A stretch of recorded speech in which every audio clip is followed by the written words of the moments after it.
আব্বা তুমি কি আমারে ভুইলা গেছো কিনা? ও বাবারা, ও আমার নৌজওয়ান যুবক ভাইরা, আজকের এই বীরগাঁও নবীন যুব সংঘ কর্তৃক আয়োজিত মাহফিলে আমি আপনাদের পা ধইরা বইলা যাই, এই নৌজওয়ান যুবক নবীন সংঘদেরকে বলি, মা বাবার অন্তরে কষ্ট দিবা না।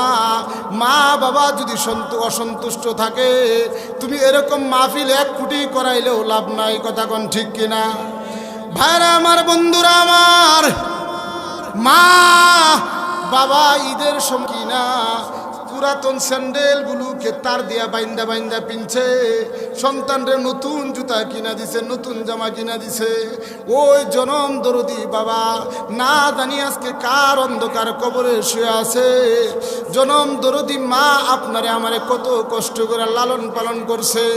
ওই মা, ওই আব্বা, ওই আম্মা না জানি কার অন্ধকার কবরে। বাড়িতে গিয়া কোন সন্তান জানি মারে আম্মা কয়ে ডাক দিতে পারে না, বাবারে আব্বা কয়ে ডাক দিতে পারে না। আজকে 27টা বছর হয়ে গেছে, একটা বারের জন্য আব্বারে আব্বা কয়ে ডাক দিতে পারি না। গতকাল রাত্রে 4টার সময় ঘুম থেকে উঠে আমি যখন বাড়িতে ফিরলাম মাহফিল থেকে, আমার মা বলতেছিলাম বাড়ির সবাই ঘুমায় গেছে, একটা মোটর সাইকেলের আওয়াজ শুনে মা লাফ দিয়া দরজাটা খুইলা কয়, ও বাবা এত রাত হইল কেন? আমি তাকায়া দেখি আমার মার পাগুলো কেমন যেন ফুলে গেছে। আমি মার পাগুলো এমন টিপা টিপা দিয়া দেখি পার মনে কেমন যেন ফুলে গেছে, পাগুলো টিপ দিলে ডাইবা দেয়। আমি চিন্তা করি এই পাগুলো দুনিয়া আর কোনো কিছু না, এই পাগুলো আমার জন্য মহান আল্লাহ রাব্বুল আলামিনের পক্ষ থেকে নিয়ামত।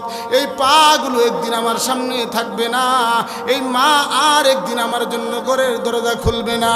27টা বছর হয়ে গিয়েছে, একদিন আব্বারে আব্বা কয়ে ডাক দিতে পারি না, ও কয়ে ডাক দিতে পারি না। আজকে আপনি বাড়িতে গিয়া দেখবেন আব্বা যে বিছানায় ঘুমাইতো বিছানা আছে, আব্বা যে উঠানে চলাফেরা করতো উঠান আছে, আম্মা যে পানের বাটায় পান খাইতো পানের বাটা আছে, আব্বা যে চেয়ারে বইতো ওই চেয়ার আছে। আব্বা নাই আম্মা নাই, এমন জনম দরদি, এমন জনম দুঃখিনী কোন সন্তান যদি আজকের মাহফিলে থেকে থাকো, আখেরি মোনাজাত কইরা 1 ফোঁটা চোখের পানি ফালাইয়া আব্বা আম্মার জন্য দোয়া করে যাইবা।